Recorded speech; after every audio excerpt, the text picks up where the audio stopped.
Hey there, Vault Dwellers! Are you bored as you wait around for Reclamation Day? Me too. Well, don't worry, I have a fun activity that's Vault-Tec approved for you today. We're going to be painting up some of our very own Vault Dwellers. My name's Angela, and you're welcome tonight. It's probably been a little bit obvious, what with me playing Fallout New Vegas on the channel, and you probably know that I've watched all of the new Fallout series on Amazon Prime. I love the series, I love the franchise, and today I'm going to show you how to paint up some of Modifius Entertainment's Fallout Wasteland Warfare miniatures, specifically some Vault Dwellers, because I thought it was very appropriate. And honestly, one of these guys actually reminds me of one of the Vault 33 Dwellers in the new series, Davey, so we're gonna be painting him up just like Davey from the show, which I think will go perfectly when I do get those Hollywood sets later on. So without further ado, let's go ahead and get our models primed up. What are you doing, Angela? I am putting together the Vault Dwellers, and I'm actually pretty impressed. I thought they would end up being in pretty much full pieces, and they are. At least two of them are. And they even come on a sprue with the base that's appropriate for where their feet specifically are spaced, which I love. Two of them do need their arms to be attached, which I don't quite get because they're not really that more elaborative poses than the other two. I guess maybe because their arms are together holding one object, maybe that's the idea. However, it should be pretty straightforward. These are resins, so I am going to have to use some standard super glue rather than my beloved Tamiya extra thin cement. But that's fine. That's fine. It should go well. And then we'll get them primed up and put painting on them. We'll start putting paint on them. I'm going to start with a Zenial Prime because these are small models with a lot of really interesting detail on them that I don't want to lose by accidentally dry brushing too hard with my normal grisaille technique. So for the Zenial, we're going to start with a dark gray primer. You can use black, but because I'm going to be focusing heavily on contrast paints, I find the gray works a lot better because the black really washes it out. Then once that gray primer is on, we're gonna come back in with a bright white primer sprayed on directly from above. This is going to give us some lovely highlights and shadows to work with and really make the contrast colors pop. With our Zenial Prime complete, we can work on the majority of the model, which is that beautiful blue jumpsuit. Now, I think I have found the perfect blue color tone for this. I didn't color match it in Photoshop or anything, but based on my reference, I think Talisar blue is going to be the vivid, bright blue tone that I need. Now, I'm not going to be super clean with this because I am going to do a little bit of a cleanup stage in just a moment to clean up anywhere that I want to put the yellow that's classic to the jumpsuit. But I'm going to also put this blue on anything that I want to be metallic. I just think it works as a good base. I like having a dark color under my metallics so that I get better coverage, and it just works perfectly. From there, we're going to go ahead and take care of that cleanup step. I'm going to use an opaque, pure white color tone to highlight any of the areas where we're going to put this yellow in just a moment. Now, I love the new Army Painter Warpaints Fanatics yellow. It is fantastic. It has superb coverage, and that's what we're going to be using here to paint the yellow stripes on the jumpsuits. Now, the armored guys don't have a lot of opportunity for this yellow, but there are some details that get it, but we're going to focus mostly on the unarmored civilian dwellers. These guys have the numbers on the back of their jumpsuits, which we're going to paint up in yellow, and then of course we're going to do the stripes on the jacket. Once that's finished, we can move on to some of the other details.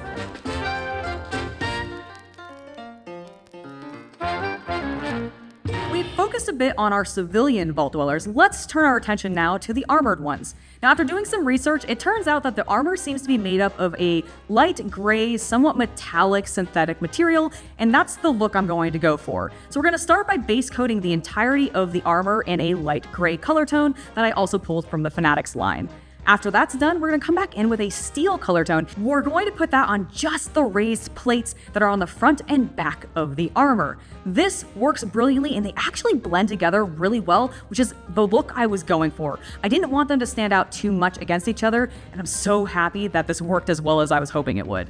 Now, from there, we're going to deviate very slightly, and we're going to focus on the weapons of all of our Vault Dwellers. This is going to be painted up in a dark iron color tone. I like to use lead belcher, but you can use whatever is available to you. Once this is done, we can come back in and apply a wash over the armor as well as all of the weapons. I just use a standard black wash, but you can use a slightly brown tone if you want to give it a little bit of a dingier look, or if you just want to go with some other color like maybe a blue potentially to tint it, that could work too. But I think the black works perfectly here. once the wash is dried, I'm going to come back in with that same steel color tone that I used on the armor and apply this as a dry brush highlight on all the weapons. It just adds a little bit of a sheen, and I really like the way that they pop now.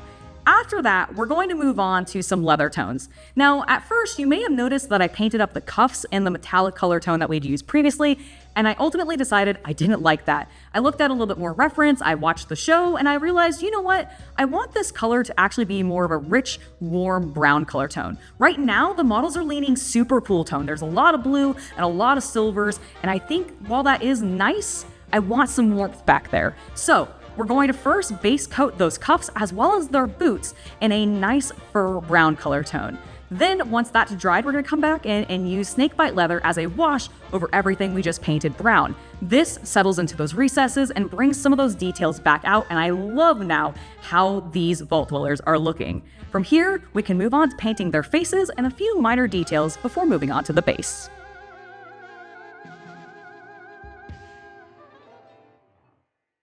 Hey guys, I just wanted to jump into the video to remind you to hit that subscribe button if you haven't already, especially if you're enjoying the content that you find here. And if you're into the spicier side of the hobby, well, my only Fanatics VIP page is currently 50% off through the end of the month for new subscribers. So if you're interested in that kind of thing, use the link in the video description below, and I hope to see you there. Now let's go ahead and get back to the video.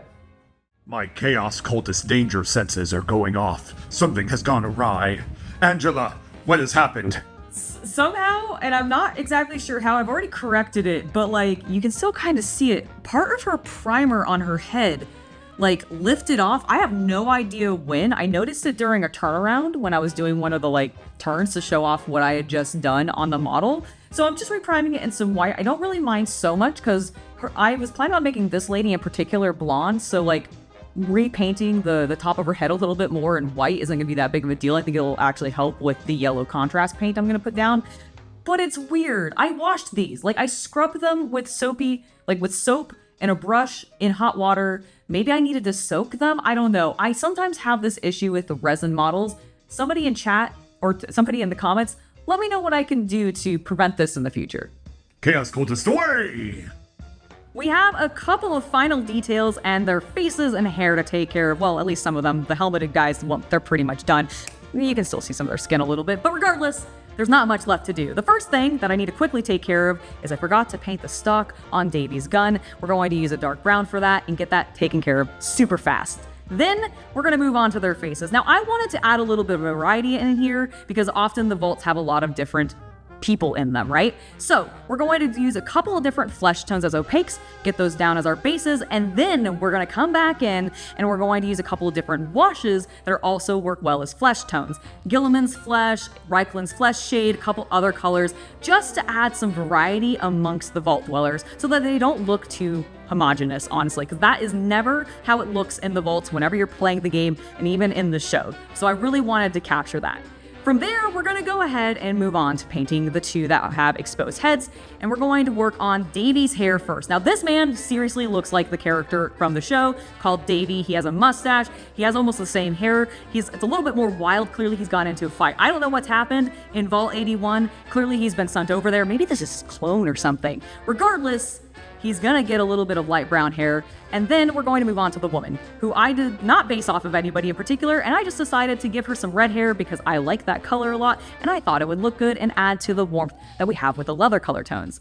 Then we have to come back to Davy one more time because he has a lovely mustache, and I need to paint it white because that's what it looks like in the show. So we take care of that, and then finally, we can take care of the Pit Boys. Now, Davy and his female companion have Pit Boys. I don't know why the security guard don't. I thought everybody in the vaults wore that. Tell me down in the comments if that's canonical or not. I have no idea. But for the Pit Boys, we're going to actually use a little bit of a green color tone to make it look like they're glowing, that classic Pit Boy green color. I love the way that this looks, but we have to paint their bases because they need something cool to stand on, and I'm very excited about this because it's sculpted bases, and you know how I feel about sculpted bases. Note, I love them. I really am a sucker for sculpted bases, and Modifius did not disappoint. They made each of them unique, and I feel very in-world to the Fallout universe. Now, our first step is going to be basking all of the bases, see what I did there, in Basilicanum Gray. This works beautifully, it dries really nice, and it gives me a subtle but very worn texture on the floor immediately. But I do want to bring out some texture a bit more on those grates specifically. We're going to use the steel color tone that we used earlier to dry brush and bring out a little bit of a highlight. I love what this does, and now we can actually move on to painting all that scattered debris that's around. We're going to start with brown. This is going to go on the bottles as well as the doctor bag that is specific to one of the bases. Once we're done with that, we're going to move on to some red. This is going on the toolbox, and of course, all of those sweet, glorious, valuable caps that are scattered around the ground. From there, we're going to pull out an orange for the oil can because I thought it would be green, but based on reference, it's actually orange. I don't know why I thought it would be green. It's just something that I wanted to call out and I thought was funny. Then we can actually come to the floor tiles because those I want to stand out a little bit more. Actually, they're not floor tiles, sorry, they're ceiling tiles that are on the floor, and we want them to stand out from the floor. So we're going to dry brush a light gray over top them to really make them pop. Finally, we come back in with the same metallic color tone that we used on the weapons and apply that to all the tools, the hinges on the toolbox, as well as that steel metal food tray that somebody has taken out of the cafeteria. Then, after all of that is complete, we've dabbed all these various colors around our base, we're going to come back in and we're going to apply two final washes. One is going to be a black wash, and this is going to go over all those metallics and a lot of the other colors that we also painted on just to help dinge them down and make them really feel a bit dirty. Then, with all the actual physical rubble piles and dirt that's there, we're going to bring in a dark brown wash just to add a little bit variety and make them stand out from everything else we just painted. From there, all we need to do, the last final step, is just to rim those bases with a little bit of black, and we can finally look at the finished models.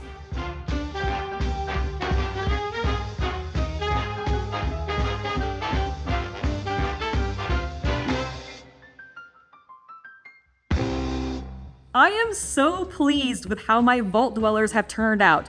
I haven't actually painted up any of Modifius's games and miniatures before, and I really like them. I don't think I did the best cleanup job on the models, like just literally cleaning up some of their mold lines, and I'm going to make sure that's a focus when I paint the Hollywood cast up later, but beyond that, that's just sort of my own mess up. Beyond that though, I love the way that they turned out. I think they look brilliant. I really like the way the vault suits actually turned out. The blue and the yellow work beautifully together. And again, I really enjoy the bases. I really think a solid sculpted base or just doing something cool on your base with terrain, tufting, etc. can bring a model to life. And that's what these sculpted bases do, especially since they are so very accurately appropriate to the world. So I hope you guys enjoyed this fun painting tutorial focused on Fallout. There will be another one coming soon, and this time we'll be painting up some ghouls, some Brotherhood of Steel. We will of course be painting up Lucy, and we have dog meat to paint up. It's gonna be a blast, and I hope you are going to join me. Make sure to subscribe and hit that bell icon for notifications so you don't miss when the next painting tutorial comes out. And before I head out, I want to give a final thank you not only to my YouTube members, but also my patrons. Without your guys' support, we just would not be doing this, so thank you very, very much. I have been Angela. I hope you have a wonderful hobby night, and I hope Reclamation Day comes soon for you.